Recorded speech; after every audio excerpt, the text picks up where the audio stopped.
ragukan gua. Moderator yang sudah memberikan kesempatan saya untuk sedikit berpikir mengenai apa kebertubuhan dari pemberontakan perempuan.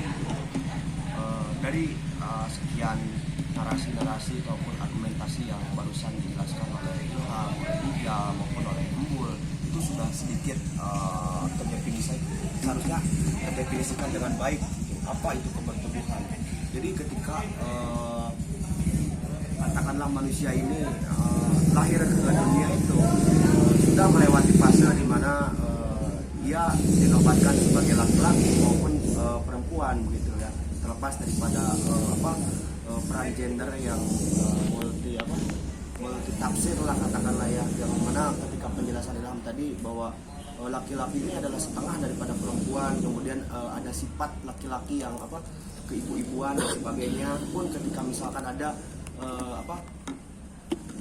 laki-laki yang notabene dalam tanda kutip itu seperti banci, maupun perempuan seperti laki-laki, kembali lagi kepada kondisi alamiah begitu. Cuman hal yang ingin saya soroti di sini adalah kebertubuhan ini ya seperti yang kita alami hari ini gitu. Bahwasanya manusia itu memiliki seperangkat daripada indera-indera yang menurut saya sangat sangat komprehensif gitu, dimana ya kita memiliki tangan, memiliki kaki gitu. Pun ketika misalkan kita ingin membedakan antara laki-laki dan perempuan itu dari secara fisik pun bisa dibedakan gitu. Ketika misalkan yang membedakan itu hanya jenis kelamin tadi misalkan, kemudian laki-laki itu memiliki sebuah jakun dan wanita tidak.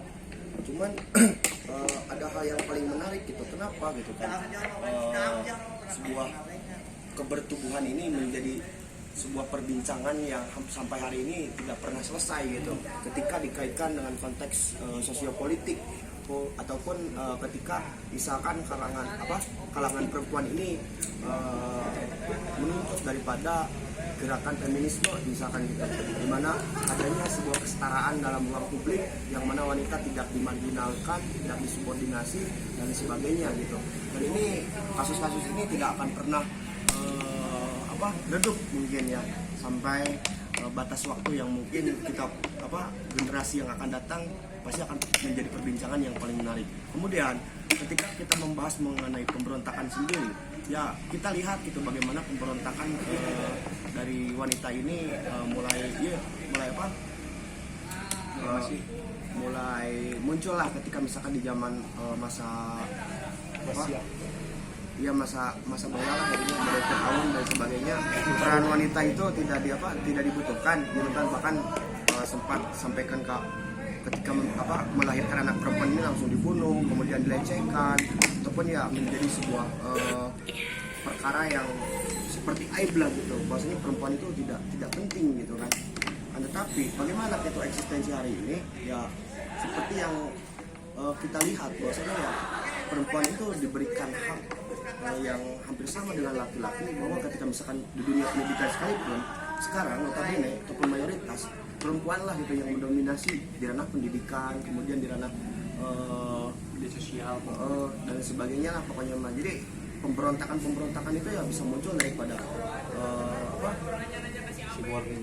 dari pikiran akan ketindasannya begitu pun. Ketika misalkan perempuan ini tidak bisa bekerja, akan tapi ketika ia merasa direndahkan, otomatis ada sebuah gairah untuk membangun, gairah untuk berdiri, di mana ya ia ingin membuktikan kepada halayak mungkin bahwasanya ya saya pun bisa bekerja, saya pun bisa berpendidikan dan sebagainya. Tapi ketika hal ini tidak dikontrol, otomatis akan menjadi sebuah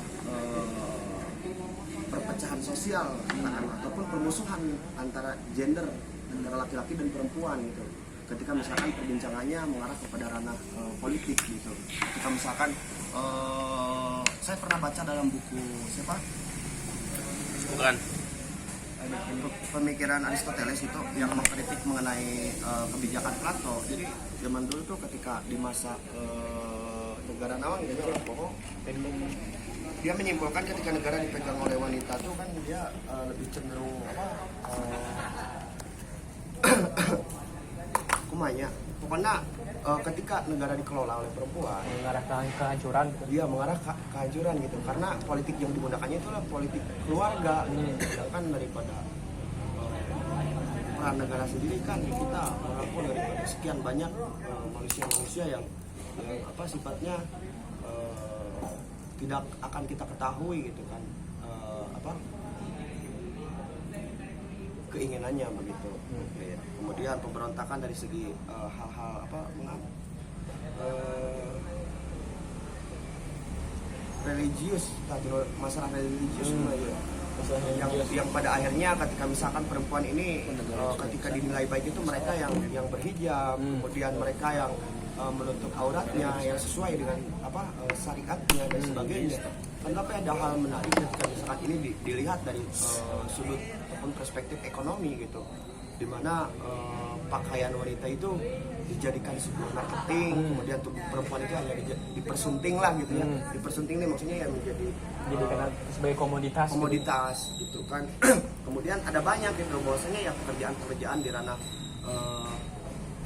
digital itu, seperti misalkan bagaimana perempuan hari ini eksis menjadi sebuah model, kemudian menjadi sebuah apa hal yang tidak terpikirkan sebelumnya gitu, sehingga ya menurut saya bahwa perempuan hari ini tuh sudah mampu berkontestasi ataupun mampu bersaing dengan laki-laki gitu. Dan itu merupakan sebuah pemberontakan yang mungkin bisa dinilai positif, bisa juga dinilai negatif. Cuman ada hal yang membedakan bagaimana pola daripada laki-laki maupun perempuan. Ketika perempuan itu dari segi argumentasinya mereka lebih mengarah kepada apa argumentasi secara tidak langsung gitu. Jadi ada bahasa perempuan yang tidak bisa dipahami oleh laki-laki. Beda halnya dengan laki-laki, bahwasanya laki-laki itu ketika komunikasi itu mereka mah langsung to the point gitu kan, komunikasi secara langsung. Jadi tidak ada perputaran argumentasi di sana dan tidak terjadi sebuah pembiasan gitu.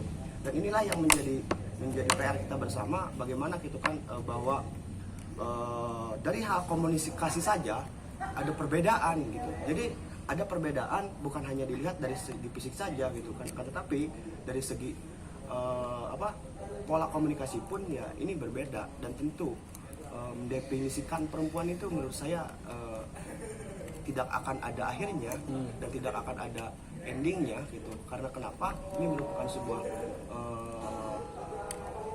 sebuah apa artinya, anugerah mungkin dari Tuhan gitu kan, untuk mengenal siapa kita dan kenapa gitu kita ada di tubuh ini. Mungkin itu dari saya. Saya kembalikan lagi kepada moderator. Siap, Pak Yang.